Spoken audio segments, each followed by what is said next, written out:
Sí, doctor. Bueno, de la pantalla se ve, las diapositivas se ven, jóvenes. Sí, doctor. Ya. Entonces vamos a seguir con los factores de riesgo. Puede ser que ustedes me digan, este doctor está loco, está tarugo, está güey, lo que quieran, ¿por qué tanto habla factor de riesgo? Cuando hablamos de cáncer, estos son los determinantes y son los más importantes. Por eso es que reitero, por eso es que toco esta parte. Tal vez en las otras materias nunca les han dado, pero cuando hablamos de cáncer, siempre tenemos que referirnos a los factores de riesgo, que son los que participan, los que van a promover, los que tienen incidencia en la aparición juntamente con otros solos o todos conjuntos o agregados a otras situaciones genéticas. Entonces, por eso es que redundo en lo que es factores de riesgo. Y seguimos en esto. Por ejemplo, el factor de riesgo para el carcinoma de células escamosas, el tabaco y el alcohol. Estos dos son complementos. El alcohol, ¿qué tiene que ver con esto? Me pueden decir.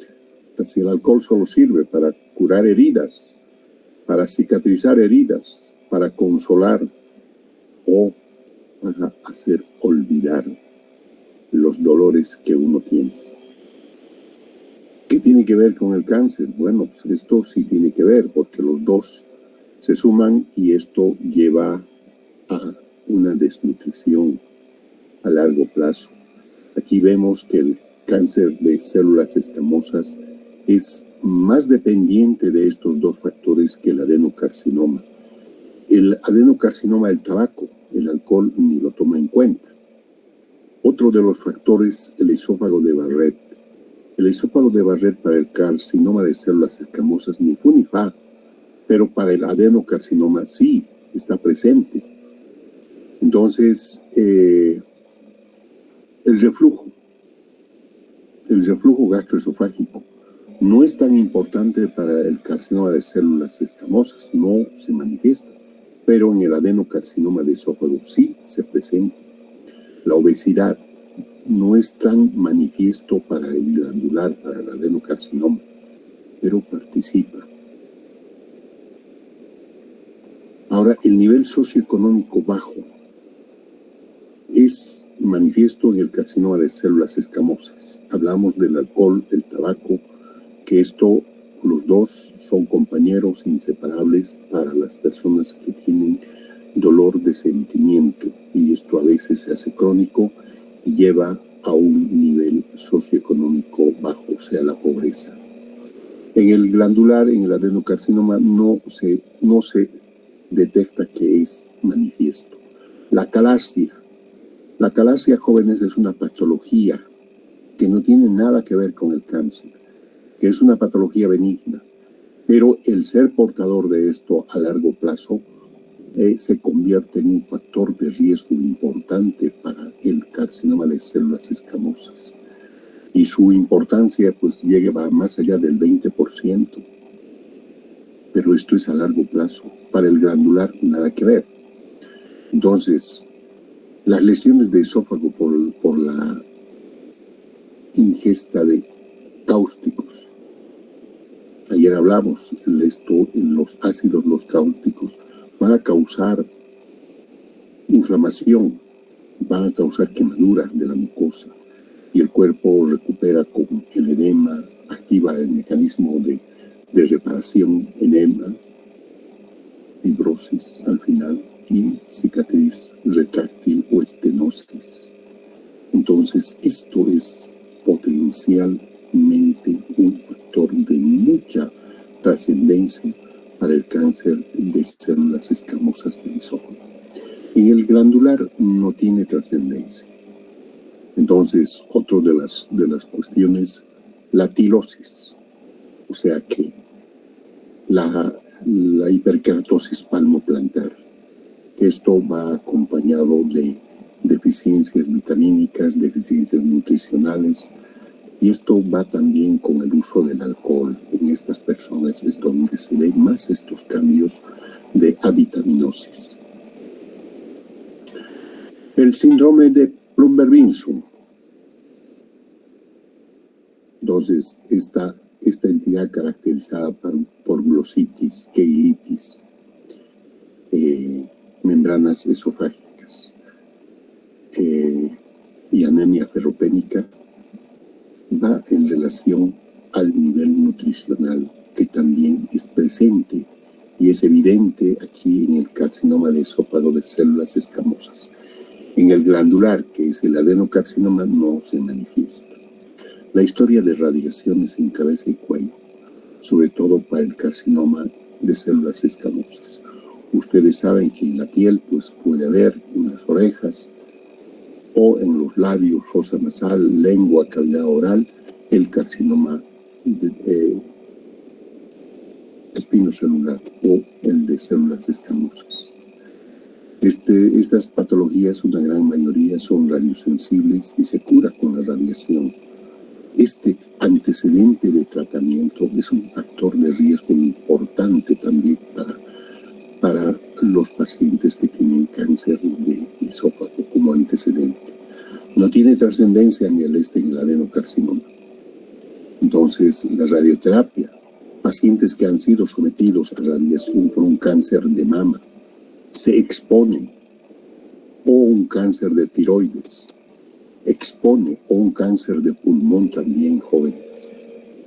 Entonces, aquí entran los dos pacientes, los dos grupos, parecieran dos grupos diferentes, pero es una misma anatomía, con histologías y comportamientos, y a veces hasta nos atrevemos a decir factores de riesgo que no son los mismos.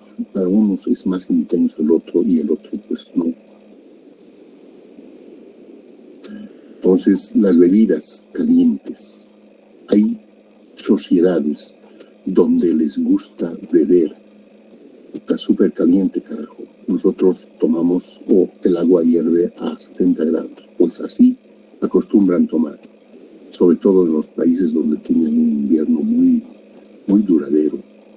Y pues, es un factor de riesgo para el carcinoma de células escamosas. No es trascendental, pero sí se ve. Y el uso de los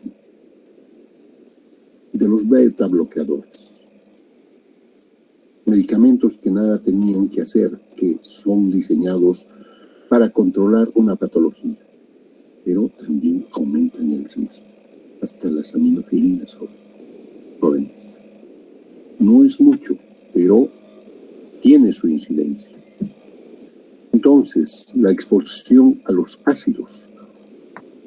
Normalmente los jovencitos, y es más frecuente en las jovencitas, se toman ácido o se toman esa cuestión, la soda cáustica, esa cosa que sirve para limpiar los baños. Nota porque, bueno, pues, tiene una decepción. Eso a la larga va a condicionar un cáncer de esófago, nos guste o no nos guste. Inicialmente será fibrosis, estenosis, después habrá que hacer dilataciones y al final toda esa fibrosis va a estar ocultando o va a estar desarrollando un cáncer de esófago. El síndrome de Zollinger-Ellison.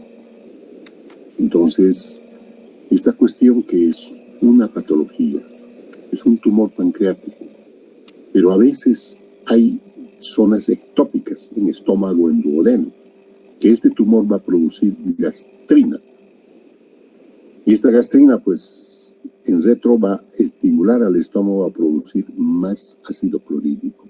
También es un factor de riesgo que va a elevar la miotomía.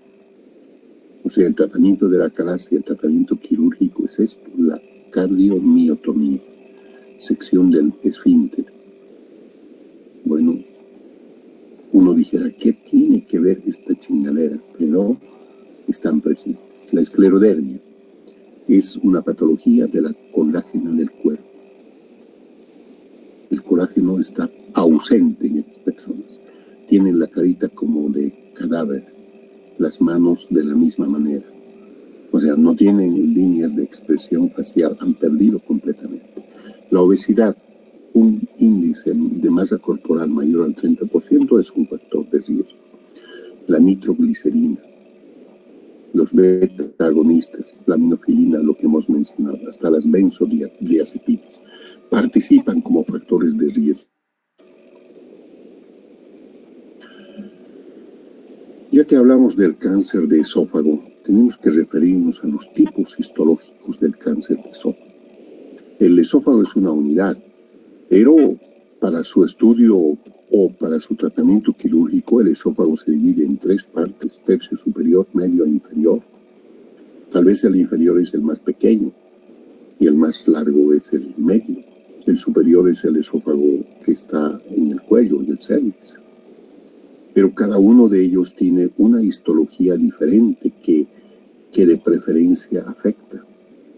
El carcinoma epidermoide en el esófago se presenta en el 90%. Esto ya de por sí es una suerte, es una ganancia, porque este es el cáncer que puede ser controlado, que tiene mejor control, aunque es más agresivo en su biología que el adenocarcinoma. Pero la ventaja es de que con un tratamiento radioterapéutico esto se llega a controlar tal vez el 80, el 90%. El adenocarcinoma es un cáncer glandular, pero se presenta en el 2 al 5% de todo lo que es el cáncer de esófago. Hay otras histologías, jóvenes, que no son para menospreciar, que también se originan en el esófago. Entre estos está el linfoma. El linfoma es una patología maligna que se origina en el ganglio linfático y los conductos linfáticos. Pero ¿por qué se origina en el esófago? Hay un tipo diferente de linfoma que se llama el linfoma tipo MALT. Es un linfoma extraganglionar. O sea, es nada que ver el ganglio. Esto nace en la mucosa y en la submucosa. Y ese es el linfoma que afecta a las vísceras. El linfoma tipo MALT. Entonces, otra de las histologías que hay que mencionar es los sarcomas, el rhabdomiosarcoma, el sarcoma que se origina en la capa muscular. No es muy frecuente, pero no está de más tenerlo siempre presente. Y hay otras que pueden ser las metastásicas, aunque estos no se originan en el esófago. En cuanto a la ubicación, el escamoso, el 75% de este tipo se localiza en el esófago medio. Esto no quiere decir que solo el esófago medio es el afectado por el carcinoma de células escamosas. No. Las 3/4 partes se localizan aquí. El resto puede ir en el esófago superior o en el esófago inferior. El adenocarcinoma es un cáncer de tipo glandular. El 95% de todos los adenocarcinomas se localiza en el esófago distal, o sea, en el esófago bajo. En otras palabras, el esófago distal es el esófago abdominal que mide no más de 5 centímetros.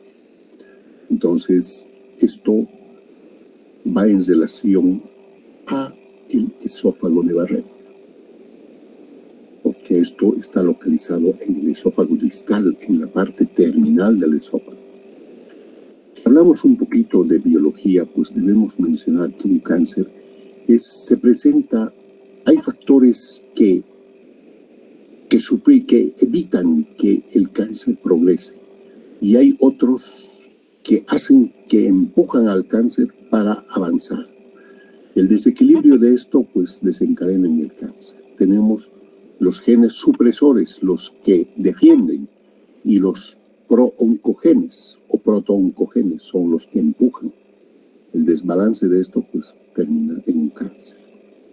Entonces hay de lesiones cromosómicas que se han visto en el cáncer de esófago, el 14, el 11, el 12 sobre todo. Y sobre todo la amplificación del CRB2 o del mismo oncogen, el HER2-Neu, que se ve también esto del CRB2 en el cáncer de mama, en el cáncer de colon, en el cáncer de estómago. O sea, sobreexpresan. Y esto es un factor pronóstico adverso para el paciente, porque los tratamientos no son fáciles de controlar. Son lesiones cuando estos oncogenes se sobreexpresan en la sangre del paciente. Son cánceres que no tienen control, son cánceres muy agresivos y a veces esto los lleva a la muerte.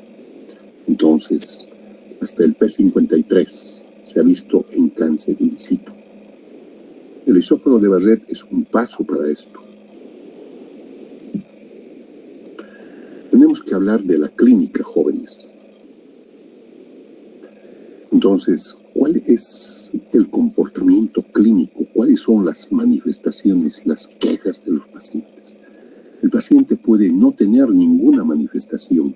El paciente no puede no tener ninguna queja, ningún dolor, ninguna molestia. Es completamente asintomático. ¿Esto cuándo va a ser? En etapas iniciales. O el paciente puede tener un síndrome paraneoplásico, presentar tos o alteraciones en la sangre, o presentar un dolor abdominal o un dolor torácico posterior, pero que no explique. ¿Qué quiere decir eso? El cuerpo de manera subconsciente manifiesta que quiere ser atendido, que está avisando que hay una enfermedad y trata de llamar la atención. El síndrome paraneoplásico es la sintomatología que presenta el paciente lejos del sitio anatómico donde realmente está creciendo una enfermedad maligna, que todavía no está manifestando. En etapas iniciales es completamente asintomático, pero después del paso del tiempo, no un mes, 2 meses, esto crece mucho tiempo. Depende de la edad del paciente. Cuando la persona es mayor, las lesiones histológicamente son bien diferenciadas. Y al ser bien diferenciadas, son lesiones que crecen lentamente. Son lesiones que no son muy agresivas, que permiten y responden a los tratamientos. Pero cuando la persona es joven, estas lesiones son indiferenciadas. Son lesiones que tienen un rápido crecimiento, son muy agresivas. Y estas son las que sobreexpresan el oncogen CRB2 o el HER2-Neu. Entonces, esto los hace unas lesiones que prácticamente no van a responder a ningún tratamiento o a las 3 alternativas de tratamiento que hay. Pero con el paso del tiempo, esto normalmente no se presenta en un año, esto va cambiando de esas cuestiones que les he mencionado, va a depender de la edad en la que se presenta esto, del paciente, en la persona, el grado histológico. Bueno, todo eso va a hacer que una lesión de una persona mayor es más lento. Va a tardar 3-4 años hasta que manifieste, hasta que sea evidente. En cambio, si es una persona joven, el tiempo va a ser la mitad o menos de la mitad. Entonces, la primera manifestación que el paciente va a tener es la disfagia. Es el síntoma principal que el paciente se va a quejar en el 90% de las personas. Entonces, esto puede ser de inicio para los sólidos, o sea, dolor a la deglución, y después se hace progresivo y pasa a los líquidos. Entonces, es parte de la evolución de la enfermedad. Otra de las cosas que es muy presente y latente, la pérdida de peso. Un paciente que tiene una enfermedad maligna, un cáncer que está en desarrollo, va a perder peso. Sí o sí. La odinofagia en la mitad de los pacientes. Entonces, la halitosis, el dolor retroesternal o simplemente una neumonía por broncoaspiración, porque aquí se va a comprometer la vía respiratoria que está por vecindad al esófago, la tráquea. Entonces, va a haber estenosis. Si ustedes ven la primera imagen, hay un crecimiento en la parte central y posterior, un crecimiento nodular que está obstruyendo la luz del esófago. Entonces, la otra cuestión que hay que esperar, las hematemesis. Este tumor, como tiene un crecimiento, y el crecimiento es permanente y es rápido a nivel de las células, esto llega a un momento en que la sangre que le llega no es lo suficiente para mantener la nutrición y llega a ulcerarse, o sea, a necrosarse la capa superior. Y esto es lo que va a causar sangrado. O sencillamente se va a ulcerar o se va a abrir paso por otro lado. Las fístulas también son causa frecuente de sangrado. Entonces, la tos. ¿Por qué? Porque hay comunicación con el esófago, con la tráquea. Y eso es más peligroso para las neumonitis, para los abscesos. El síndrome de Claudy-Bernard-Horner. Entonces, son compromisos ya nerviosos a nivel del paciente. Esto se va a manifestar por el párpado cae, se llama ptosis. La pupila va a ser miótica. Entonces, eso es lo que ya tiene compromiso neurológico. Los sangrados, las epistaxis, que también se van a presentarse, no es muy frecuente, pero puede haber. Y finalmente, las metástasis. Dependerá del sitio donde está afectado, dónde está localizado. Entonces, las metástasis, hay que mencionar también cuáles son las vías de las metástasis del cáncer de esófago que invaden. ¿Por dónde va? Uno, por vía linfática. Por vía linfática, ¿dónde va a ir? Al mediastino. Por vía al cuello, el ganglio de Virchow. Por vía hematógena, ¿dónde va a ir? Al pulmón, al hígado, al encéfalo. Y son las únicas. Hay otra vía, la vía por contigüidad o por continuidad. ¿Qué quiere decir? Por continuación del esófago. ¿A dónde va? El esófago puede infiltrar, puede invadir hacia el estómago o hacia arriba. O sea, por continuidad de la estructura anatómica. Por contigüidad es otra de las formas como se metastatiza la enfermedad. ¿Qué quiere decir eso? Por contigüidad, o sea, por vecindad. Infiltra las capas del esófago y ya está atravesado toda la pared del espesor del esófago con el cáncer. ¿Qué viene después? La carina, la tráquea. Entonces, el pulmón, la pleura. A esas vías es por contigüidad. Por continuidad es por el mismo trayecto de la estructura anatómica. O sea, le continúa. Esas son las vías de diseminación del cáncer de esófago. El más frecuente, pues, es a pulmón, hígado, encéfalo o cualquier otra estructura por vía hematógena. Por vía linfática, pues tienes al mediastino, al cuello. Cuando el cáncer esofágico está muy avanzado, ya la enfermedad está establecida. ¿Cuáles son los síntomas que el paciente tiene en términos generales? La disfagia, pérdida de peso, la dispepsia, odinofagia, dolor torácico. Miren, recién aparece el dolor torácico. Cuando esto debería aparecer, dijera yo, desde un principio, pues a un principio puede ser asintomático, hemos dicho. El dolor torácico es una manifestación tardía. No es muy frecuente, pero sí. La fístula traqueoesofágica, la caquexia, o sea, el enflaquecimiento del paciente. Y la tos, la disfonía, por metástasis o invasión hacia la laringe, por continuidad hacia arriba. Entonces, esas son las manifestaciones del cáncer de esófago. Hay que tomar en cuenta una cuestión. Hemos hablado del esófago de Barrett. El esófago de Barrett está localizado en la unión esófago-gástrica. Es un cambio por situaciones fisiológicas, pero no normales.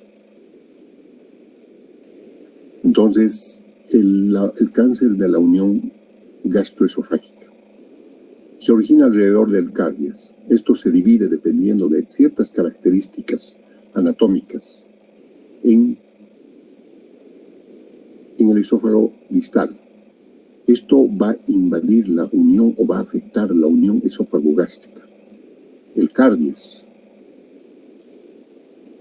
Y aquí es la tierra de nadie. Puede ser lesión del cardias que invade o subcardiales que invade el cardias. Estos a su vez pueden invadir el esófago inferior o una lesión del esófago inferior que invade el cardias, o sea, el inicio del estómago. Es un poquito complejo, pero era necesario mencionar en esta parte el esófago de Barrett. Entonces, esto se debe al reflujo gastroesofágico. Afortunadamente no es muy alto, 5 al 8% nada más. De estos, pues el riesgo es el 0,5% de desencadenar neoplasia. Pero la pérdida o las alteraciones en los cromosomas ya es otra cosa. Otra de las situaciones que aquí para el esófago de Barrett, la quilosis, la hiperkeratosis palmoplantar secundario a deficiencias nutricionales o vitamínicas. Y las alteraciones genéticas, el P33, el cromosoma, el oncogen CRB2 o el HER2-Neu. Entonces, estos participan en esta cuestión. A ver, el tipo 1 de estos cánceres de la unión gastroesofágica debemos un poquito explicarles. Unos me pueden decir, ¿eso corresponde al esófago distal? Sí, señor. El tipo 1, por ejemplo, el tipo 1 está a 1 centímetro por arriba de la línea Z y está a 5 centímetros del esófago distal, o sea, en la parte terminal del esófago. La línea Z es la unión, es donde empieza el estómago.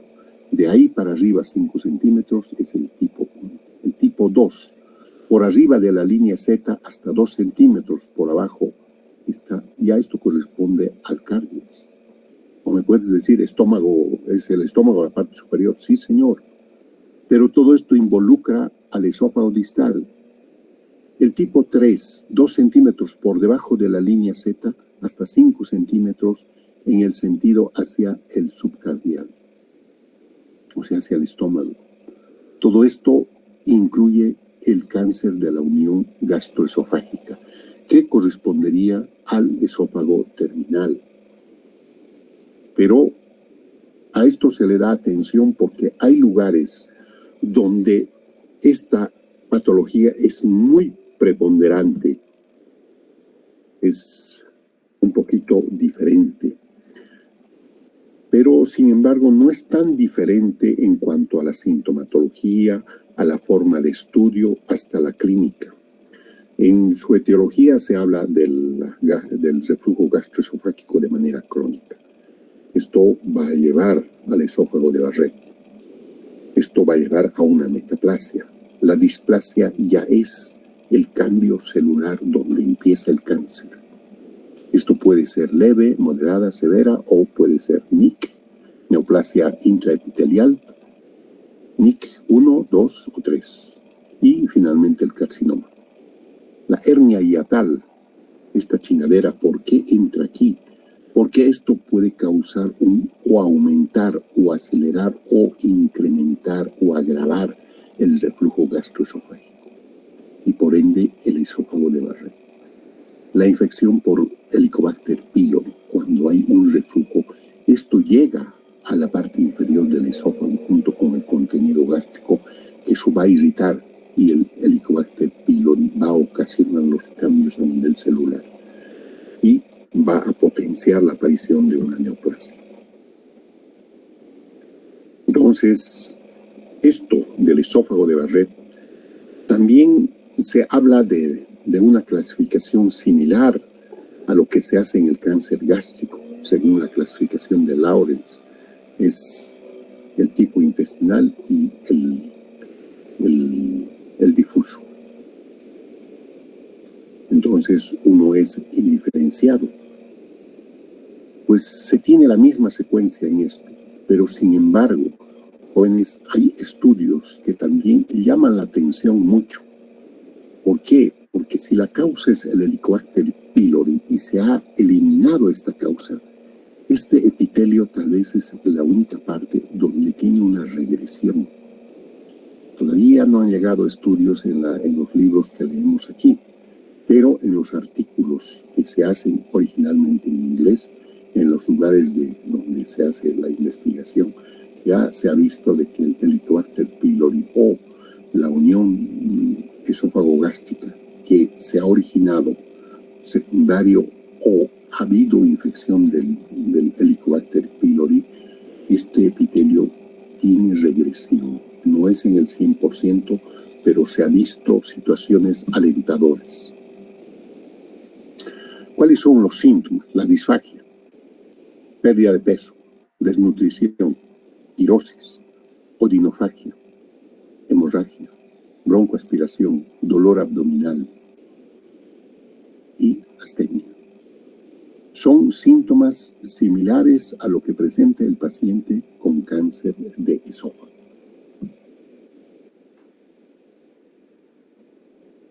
La disnea, la tos y el dolor torácico, pues ya es sencillamente cuando hay dolor, es que la enfermedad está avanzada, jóvenes, porque el dolor es por infiltración nerviosa.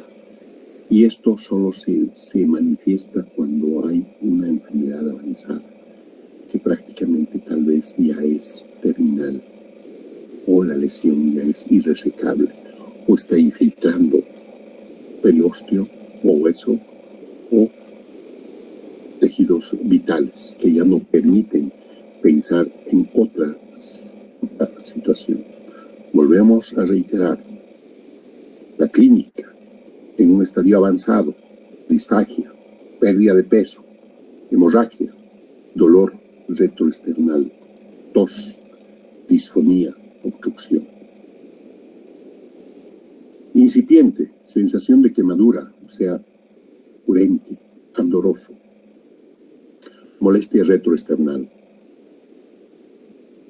y retención alimentaria por obstrucción. Sobre todo a los sólidos, los líquidos no hay mucho problema. Teniendo la sintomatología, llegamos al diagnóstico. ¿Qué exámenes le pedimos a un paciente con patología esofágica? Primero, un estudio varitado, llámese serie esófago gastroduodenal o una esófagografía. Entonces la serie se hace con bario. El esofagograma lo puedes hacer con un material hidrosoluble. Sobre todo si hay fístulas no causan ninguna reacción. En cambio el bario puede causar complicaciones. La endoscopía alta, la tomografía, el PET scan, la endosonografía. Entonces, estos son los exámenes que tenemos para hacer el diagnóstico. Aquí hay que agregar dos cosas que son muy importantes. La endoscopía alta. La otra cuestión es el estudio histopatológico. Es el fundamental, es el principal. Ninguno hace diagnóstico de cáncer de estos. Pero el estudio histopatológico sí. Es el único. Es el más valedero. Es el que tiene más peso. Y a esto le agregamos el examen citológico, un cepillado de la lesión para estudio citológico. Entonces, todos estos exámenes los tenemos que hacer en una paciente que tiene una patología de esófago. El estudio varitado, nos sirve para valorar cuál es la causa de la disfagia, que es la principal molestia. Este estudio sugiere, no confirma. El único que confirma es el histopatológico, pero sugiere la lesión si se observa zona de estenosis, una zona de ulceración o un tumor evidente, o las evidencias de las fístulas. Todo esto sugiere una lesión maligna del esófago, no confirma. La endoscopía alta es prácticamente el que tiene más valor. Con la endoscopía alta nosotros vamos a ver bajo visión directa el tumor, el nódulo o la zona ulcerada a nivel del esófago. Se va a poder tomar la biopsia, se va a poder hacer el cepillado de la lesión para estudio citológico. Estos nos van a confirmar o nos van a dar el nombre y el apellido de la lesión histopatológica. Entonces, esto es superficial, esto no es de la profundidad. Pero con la endoscopía tenemos bajo visión directa, miren, la parte inferior, hay un crecimiento mamelonado con zonas de úlcera cubiertas con fibrina. Al otro lado hay unas zonas de sangrado, pero con una zona de retracción de la luz un tanto irregular, al igual que en la parte superior, el lado izquierdo. Entonces aquí podemos ver retracciones, ulceraciones o zonas de estenosis o crecimientos groseros endoluminales. Entonces para eso nos sirve la endoscopía. La biopsia. Bueno, dicen que hay que hacer varios. Los endoscopistas son tributarios del número mágico, el 7. Entonces ellos dicen, pero esto depende del patólogo. Con una buena biopsia, que el endoscopista sea capo para tomar la biopsia y no tenga mano tibia para eso o tenga temor al sangrado, pues no va a tomar una buena biopsia. Pero si no es así, una buena mordidita con la pinza especial que tiene el endoscopio, suficiente para el patólogo. Entonces, pero cuanto más muestras tenga, también al patólogo le damos más material para que no tenga que decirnos muestra insuficiente, porque el patólogo también puede decirnos, no veo nada en esta biopsia, no se ha tomado de un sitio adecuado ni representativo, no tiene lesión, entonces muestra insuficiente, hay que volver a hacer el estudio para tomar. Otro examen es la tomografía. Lo ideal es hacer la tomografía con contraste. ¿Para qué? Para ver en nuestro medio. En otros lugares donde se tiene el recurso a disposición, hay que hacer una tomografía simple y otra con contraste, jóvenes, para comparar. Es un estudio de extensión para ver hasta dónde llega la lesión. No vamos a esperar lesiones de menos de medio centímetro, no vamos a encontrar en esto, no vamos a poder detectar. Entonces, pero en términos generales, la tomografía nos va a ubicar, nos va a dar el tamaño de la lesión, nos va a hacer sospechar si las lesiones son más de 1 centímetro, el compromiso regional de los ganglios y también las metástasis. Para las metástasis va a depender del tamaño. Tenemos una especificidad considerable, el 82%. Entonces, esto hace lo que es la tomografía. Es un estudio de extensión. Otro examen es similar a la tomografía, pero es con otra cuestión más, que se hace un material radiactivo que se inyecta y se hacen los cortes, los exámenes. Es como una tomografía, pero con la diferencia de que este material que se inyecta va a ir o va a ser captado por la lesión primaria y también va a ir por los sitios de drenaje donde hay metástasis. Ahí en esos sitios de metástasis se va a captar. Es una lesión bastante excelente en el último tiempo que tenemos, el PET scan. lamentablemente en Cochabamba no tenemos. En La Paz sí sé que ya hay. En Santa Cruz iban a montar. Este estudio solo escrito en Chile, cuando ha aparecido, costaba $2.000 jóvenes.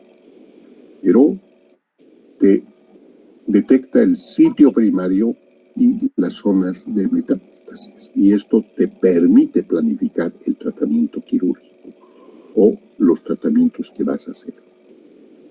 Entonces, esto también tiene una alta especificidad, jóvenes, para valorar la extensión de la enfermedad. Entonces, diré, para buscar metástasis, más que la pinche tomografía. La tomografía al 82%, este tiene el 97% de especificidad. Entonces, esto es otro estudio que todavía no tenemos. Algunos médicos también lo utilizan esto, no para valorar solamente la extensión de la enfermedad, sino también para planificar. Si yo tengo una enfermedad que está muy avanzada y es una enfermedad metastásica, entonces probablemente no va a ser necesario que yo tenga que operarle al paciente de momento. Aquí se imponen otras alternativas de tratamiento que también para esto ayudan. Las quimioterapias neoadyuvantes, entonces, permite hacer este tratamiento cuando la enfermedad está muy avanzada. ¿Para qué? Para reducir el tamaño del tumor, para minimizar las metástasis o limpiar estas. Estas quimioterapias neoadyuvantes pueden tener respuesta total, respuesta parcial o sin respuesta. O hacer una neoadyuvancia con radiación. Dependerá de la histología. O hacer la neoadyuvancia con los dos, quimio y radio, y después poder operarle cuando ha reducido el tamaño del tumor. Entonces, esto es otra alternativa que uno puede planificar con este estudio. Y es un estudio excelente si tuviéramos a la mano. Otra de las cosas que son de mucho valor es sobre todo para la etapificación. Para la etapificación, pues tenemos que mandar la pieza en todo el espesor. Pero con este examen podemos ver el esófago y podemos valorar la extensión por capas. El cáncer de esófago, según la clasificación TNM, es por capas. Este estudio, que es la endosonografía, nos va a permitir la infiltración en la pared del esófago. Entonces, es un método no invasivo que nos sirve para etapificar, para ver los ganglios regionales. Tiene una especificidad del 90%. Es alto para hacer un estudio no invasivo, no causa ninguna molestia, más de que tenga que tenerlo el tubo como una endoscopía el paciente. Entonces, en estas cuestiones nos permite planificar. Esto es muy importante, la etapificación, porque de eso depende qué vamos a hacer con el paciente, cuál va a ser su tratamiento y cuál va a ser su pronóstico. Tiene el inconveniente que dicen criterios de malignidad, más de 10 milímetros. Bueno, eso no siempre es, jóvenes. Yo creo que esto es dependiente del que realiza esto. Yo con un ganglio que tiene 12 milímetros no te puedo decirte que es metastásico, no te puedo decirte que es inflamatorio. Pero puedo sospechar si tengo una lesión a nivel del esófago y tengo un nódulo que tiene una densidad pétrea, es duro y es heterogéneo en su estructura, seguramente esto es cáncer. Pero si aquí, como me dice, hipoecogenicidad huevo, eso puedo decirte que es inflamatorio porque es homogéneo. Y las lesiones metastásicas o el cáncer mismo son heterogéneas. Entonces la ecografía nos mide esto. La endosonografía es la combinación del endoscopio con la ecografía. Entonces en esto nos falta avanzar un poco más. Tal vez esperar un tiempo, porque hasta ahora se hace dependiente del operador. Es un estudio bastante interesante, con una precisión, pues con una especificidad alta, el 87%. Entonces, hay situaciones donde se puede discrepar en esto, pero son exámenes, son situaciones que nos permite estudiar al paciente para planificar el tratamiento. Esto también permite hacer, como es ecografía guiada y es endoscopía, pues viendo directamente, podemos hacer punción con aguja fina. Para un examen citológico, su precisión es altísima, jóvenes, y ayuda mucho.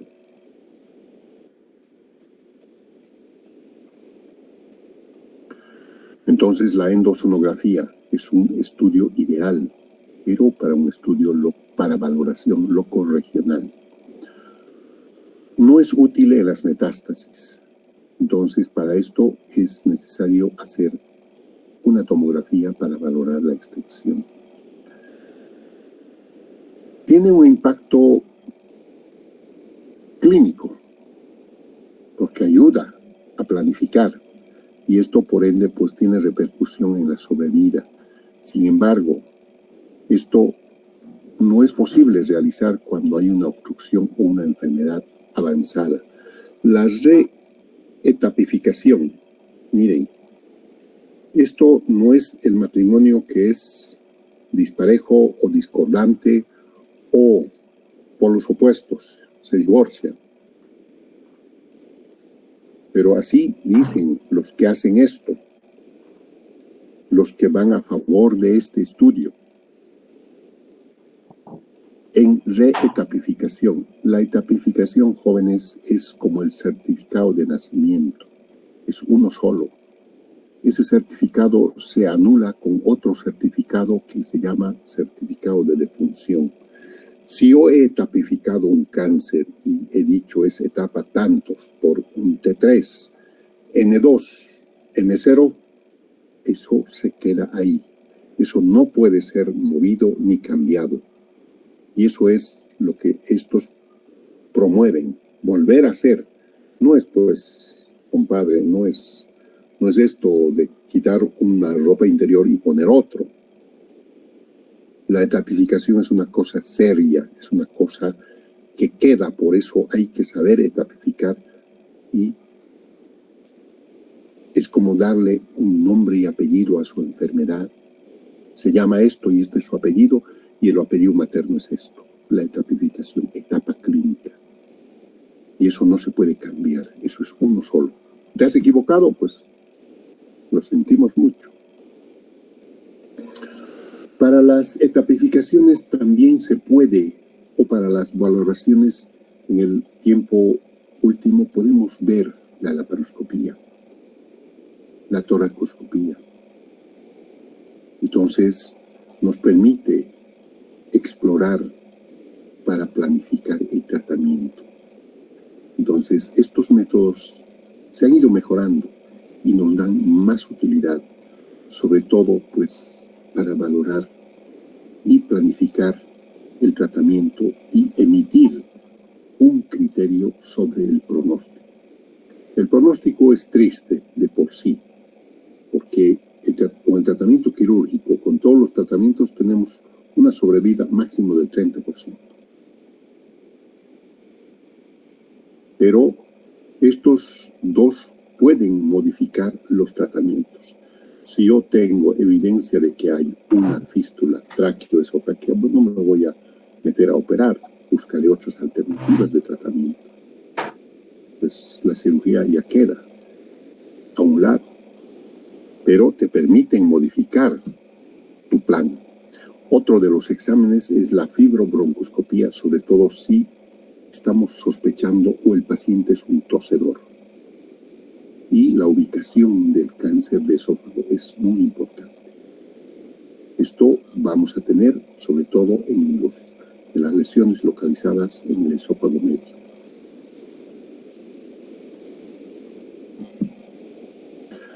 La etapificación, jóvenes. La etapificación, bueno, el TNM. Vamos a ir directamente. El 0, el IS, no hay lesión evidente. ¿Para qué le vamos a estar buscando? No hay, sencillamente no hay. Vamos a ver casi normal. El T1 puede llegar, invadir desde la mucosa hasta la submucosa. Este T1 se divide en T1A y T1B. El T1A llega hasta la muscularis mucosae. El T1B hasta la submucosa. Entonces, el T1 es una lesión que infiltra la mucosa hasta la submucosa. Se divide en dos. Uno que llega, el A, que llega hasta la muscularis mucosae, y el T1B llega hasta la submucosa. Esto es el patólogo el que nos va a decir, pero el estudio, la endosonografía, nos permite valorar previo a la cirugía y etapificar de esta manera. El T2 va a llegar hasta la muscular propia. El T3 va a llegar hasta la adventicia, va a invadir esto. El T4 ya es enfermedad a distancia, más allá de esto, jóvenes. Puede ser un sitio irresecable o resecable, pero los vecinos, normalmente los que están cerca del esófago. El T4 es enfermedad más allá de la adventicia, que infiltra estructuras vecinas, más allá del esófago. El N1, tenemos ganglios de 1 a 2, no importa del tamaño, pero que sea evidente, un ganglio o dos es N1. N0, NX no hay. ¿Para qué vamos a nombrar? El N2 de 3 a 6 ganglios que se ha encontrado en la endosonografía. El N3, pues más de 7. El M, las metástasis. Esto ya sabemos que desde el primer año en patología pues nos han inculcado. N0 no hay metástasis, N1 hay metástasis, no importa dónde. Entonces, esa es la etapificación que se utiliza, la TNM. Otros utilizan la etapificación de la Unión Internacional contra el Cáncer, pero creo que es la más práctica, son similares. Hay factores pronósticos, jóvenes. En toda lesión neoplásica, el grado de diferenciación, la presencia de ganglios, o sea, la etapa clínica, el TNM. Otro factor pronóstico tal vez es el residual después de la cirugía que queda. Puede ser residual macroscópico, puede ser residual microscópico. Entonces, esto es como podar una planta. Lamentablemente, el pronóstico es peor, es malísimo. La localización. A veces la cirugía se ve limitada con esta condición. El tamaño del tumor. Cuanto más grande sea la lesión, más centímetros que abarque el del esófago, mayor la posibilidad de dar metástasis. Entre los tipos histológicos, los histopatológicos, el epidermoide es más agresivo, pero es el de mejor pronóstico, porque este no es tanto por vía hematógena, sino es por vía linfática. Y también es radiosensible, y la quimio también le ayuda. En cambio, el glandular, la respuesta a la radioterapia es muy pobre. La quimio sí le ayuda, pero la radiación es lo que no le acompaña. El estado general del paciente es muy importante, el estado nutritivo, el ECO. Paciente caquético, pues muy poco se puede hacer porque las condiciones no permiten pensar en una cirugía mayor.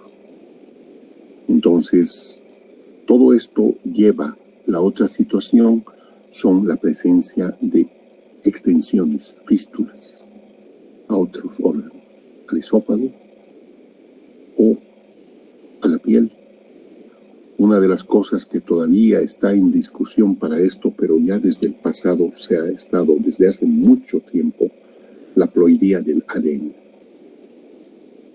¿Son diploides o son aneuploides? Los diploides son un poco más contrarios al buen pronóstico. Llega la cirugía. Con la cirugía, pues no tenemos mucha sobrevida, solo el 20%, más o menos. Hay que hacer una disección ganglionar adecuada. Entonces, cumplir lo esperado con la cirugía, quitar completamente. Con esto, pues, no es mucho tampoco la sobrevida que se va a mejorar. Para esto de la cirugía, pues, hay técnicas ya descritas, jóvenes. El Igor Lewis, hacer una incisión abdominal y una torácica lateral para hacer la esofagiectomía y quitar la parte superior del estómago. Dependerá del sitio anatómico del cáncer de esófago. Y si es que esto está o no está comprometido estructuras vecinas. Si esto está localizado, confinado al esófago, bueno, se puede hacer las resecciones dándole un margen superior de 10 centímetros o 7 centímetros encima del tumor. Entonces se puede quitar el esófago con todo lo que queda. Se puede ascender el estómago, hacer la anastomosis esófago-gástrica intratorácica. Para eso es la disección abdominal, liberar todos los ligamentos, ligar todos los vasos, solo tener la arteria bien marcada, la gástrica izquierda, la gástrica derecha. Entonces con eso compensamos los demás vasos, ligarlos. Se puede ascender el estómago a través del hiato al tórax y hacer la anastomosis. O hacer la esofagiectomía en bloque.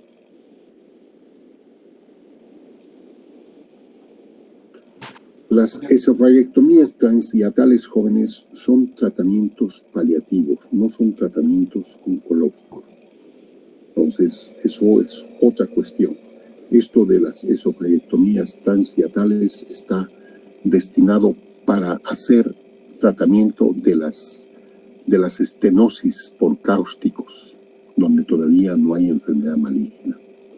Entonces, se hace la disección cervical, se identifica el esófago, se secciona y se atraviesa un flebotomo. Ese alambre o ese conducto que en forma de alambre para quitar las varices, eso se pasa. Y esto es por arrancamiento. Se liga y se estira por el otro extremo y sale el esófago y se empaqueta todo lo que se puede. Y después de eso se hace la transposición de colon para reemplazar el esófago, hacer la anastomosis arriba de lo que se ha seccionado el esófago al estómago. ¿Cuál es la vía? No se hace por transhiatal eso se hace por vía preesternal o retroesternal con disección digital desde el cuello hasta el abdomen y se hace la anastomosis en el estómago y arriba se hace la anastomosis en el esófago donde ha seccionado. No hay una cuestión que se pueda decir. Hay otra técnica que es la de no Keonors en 3 tiempos. Es mucha cuestión, mucha cosa, pero esta de la Igor Lewis en 2 tiempos tal vez es la más práctica, la más directa. Pero no se puede decir esto es mejor que el otro. El cirujano elige cuál es lo que va a hacer.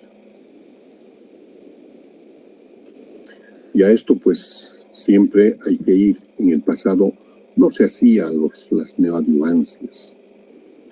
Otra alternativa de tratamiento después de la cirugía es la radioterapia. ¿Cuándo usar radiación? Primero, hay que considerar la edad del paciente. Segundo, la localización del tumor, el tamaño del tumor, la etapa del tumor, el tipo histológico del tumor.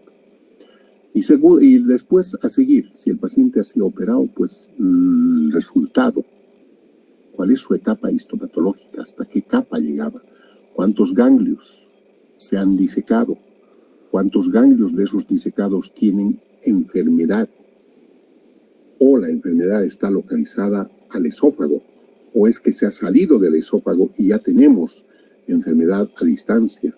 Si ya tenemos en los ganglios locorregionales, seguramente ya tenemos también más allá. Ahora hay que ver si los ganglios tienen ruptura en su cápsula, tiene infiltración por el cáncer en su cápsula. Entonces son indicativos necesarios para hacer radioterapia. Entonces, la radioterapia puede ser adyuvante. ¿Qué quiere decir esto? Después de la cirugía, para complementar y para tener un control mejor de la enfermedad. La radioterapia puede ser externa o puede ser interna, con introducción de bujías, la braquiterapia, por dentro de la luz del esófago. Pero va a depender del tipo de cirugía que se ha hecho. Si se ha subido colon, no está contraindicado porque la radioterapia lo va a quemar y nos va a producir una necrosis. Entonces, todas estas cosas se valora. Los efectos, si es paliativo, también se puede hacer. ¿Qué quiere decir paliativo? Que ya no es tributario a ningún tratamiento, ya no es curativo, y que solo hay que darle tratamiento sintomático. En estos casos, la radioterapia se impone. Entonces, no causa ninguna morbilidad, no causa ninguna complicación, pero ayuda en la sobrevida y sobre todo en la calidad de vida del paciente. Esta radioterapia, como les decía, neoadyuvante, o sea, preoperatoria, disminuye el tamaño del tumor, o en su defecto, un tratamiento paliativo. Si queremos disminuir el tamaño del tumor, es para operarlo, si es que hay respuesta. Y si no hay respuesta, pues queda en tratamiento paliativo. Entonces, no siempre es alentador esto. Va a depender del tipo histológico. Les vuelvo a decir, el adenocarcinoma tiene una respuesta muy pobre a la radiación.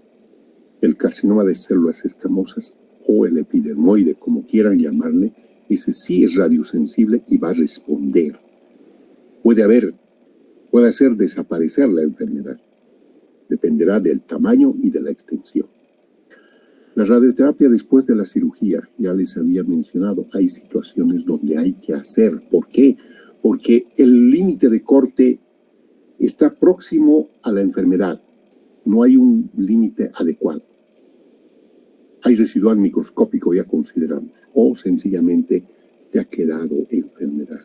Hay un ganglio que está partido en dos y no hay la otra mitad. Entonces, o los ganglios, o ha salido todo completo, la pieza perfecto, con límites de 7 centímetros, libre. Pero en el resultado te dice que ha habido 8 ganglios. De estos 8 ganglios tienen 3 infiltración metastásica por la enfermedad y 2 de estos tienen ruptura e infiltración de su cápsula. Todo lo que estaba perfecto aquí lo ha acarreado la enfermedad con la infiltración en la cápsula, con la ruptura. Entonces, ese paciente sí o sí es tributario de continuar con radioterapia. Adyuvante en este caso, porque es después de la cirugía. Entonces, esto tiene su indicación. Otra de las alternativas, la quimioterapia. La quimioterapia, pues, en el pasado decían que eso es lo peor, bueno, la quimioterapia es como cualquier tratamiento, usando cualquier medicina. Simplemente que a veces abusamos de esto. Pensamos que la gente pues va a recibir y va a tener. Para darle la quimioterapia es conveniente preparar el cuerpo de la persona, hidratar, hacer uso de antialérgicos, hacer uso de corticoides para minimizar el impacto que el cuerpo va a presentar frente a estos venenos. Esto de la quimioterapia, el platino con el 5-fluoruracilo, les paso, esto es con el que se ha empezado. En el tiempo actual Este esquema sigue viable, sigue de pie, pero hay otros medicamentos que son derivados del platino, como por ejemplo el paclitaxel, el docetaxel, el oxaliplatino. Entonces también hay la gemcitabina, que son medicamentos que tienen menos molestias, pero un gran beneficio para el paciente. No es conveniente usar un hito, lo mejor es usar dos. Que va a haber vómitos, que va a haber alteraciones hematológicas, sí, pero esos son sencillos de controlar. Para los vómitos, un bloqueador, un antiemético de acción central, el ondansetron, listo. 1 cada 8 horas, chao vómitos. El paciente come y está como en su casa, no hay problema. Entonces, para las alteraciones hematológicas, ¿cuáles son? Los glóbulos blancos son barridos, son borrados. ¿Y cómo estimulamos eso? Con estimulante de granulocitos, el Neutromax. Entonces, estos estimulan glóbulos blancos o los polimorfos nucleares. Hay medicamentos. El costo es que hay que agregar. Entonces, a veces es suficiente, si el paciente tiene enfermedad avanzada, hacer paliación con quimioterapia y con radioterapia, con los dos o con uno. Y ahí queda el paciente. Con esto ganamos tiempo, brindamos calidad de vida al enfermo. Pero para cada uno de estos se tiene que seleccionar, no a todos se les puede brindar. Entonces, no siempre todos reciben el tratamiento, va a depender de muchas cosas, desde el estado general del paciente. Pero son estas alternativas de tratamiento. En el tiempo actual tenemos también los anticuerpos monoclonales. Son terapia biológica, que es diferente a la quimio. No producen las alteraciones o los efectos secundarios de los citostáticos. Estos no causan nada, pero dan un impacto en el estado inmunológico del paciente y, por ende, en la mejora. La enfermedad que está, pues, prácticamente terminal. Dilataciones que en un cáncer es difícil hacer porque la perforación es lo primero que va a ocurrir, pero hay que mencionarlo porque así dicen los libros. La colocación de sondas nasogástricas o nasoyeyunales con el único fin de dar nutrición. La cirugía paliativa podría ser el puenteo con esófago o con yeyuno. Puedes quitar el esófago, puede no quitarse el esófago. Solo seccionas en la parte de arriba, anastomosis el colon o el intestino delgado si es que sea el elegido y metes por el tórax preesternal hasta el abdomen y haces la anastomosis en el estómago para que el paciente pueda comer. Si le va bien, qué bueno, el paciente va a tener mejor calidad de vida. Después, otro de los tratamientos que se puede hacer y podemos mencionar es la radiofrecuencia. En la radiofrecuencia son agujas que se inyecta y se dispara una energía. Esto va a producir un control, una quemadura, pero controlada de la lesión. Va a mermar en su tamaño, va a mermar en su estructura, o puede quedar inútil el cáncer en ese sitio. Pero esto todavía está en veremos, está en esperaremos más. El tiempo nos dará la razón o nos permitirá dar otra cuestión más. Entonces, jóvenes, esto es lo que he podido decirles y resumir para lo que es el cáncer. Ustedes disculparán, tal vez he hablado de una manera diferente a las otras patologías, pero lamentablemente estamos hablando del cáncer. Y en el cáncer solo tenemos que ir con precisión y saber los factores de riesgo. Y esos son los que van a participar o coadyuvar a la aparición del cáncer. Entonces, para que también sirva de educación, que hay factores ambientales, hay factores dietéticos, hay factores medicamentosos o médicos que participan en todo esto y hay que tomarlo en cuenta muy bien. Entonces, con esto creo que hemos concluido.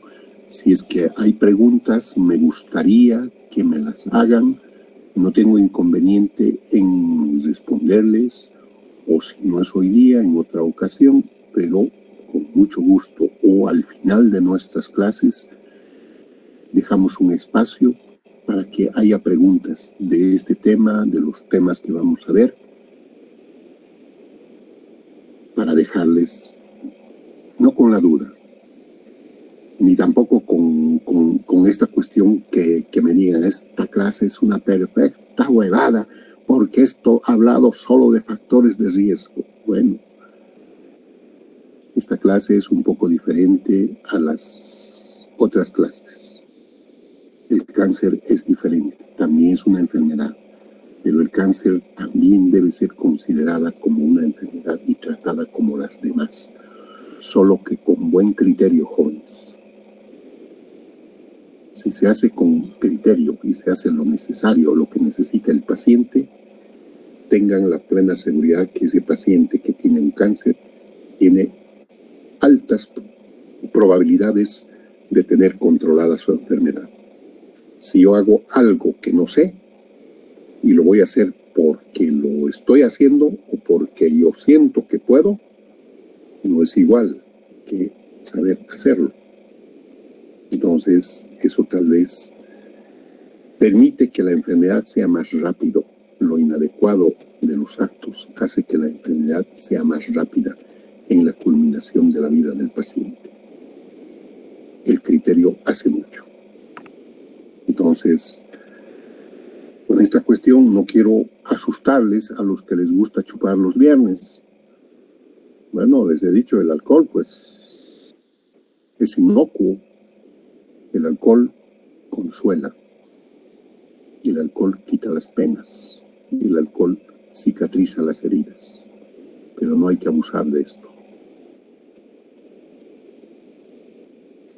Así que, jóvenes, muchas gracias por su tiempo, por su atención.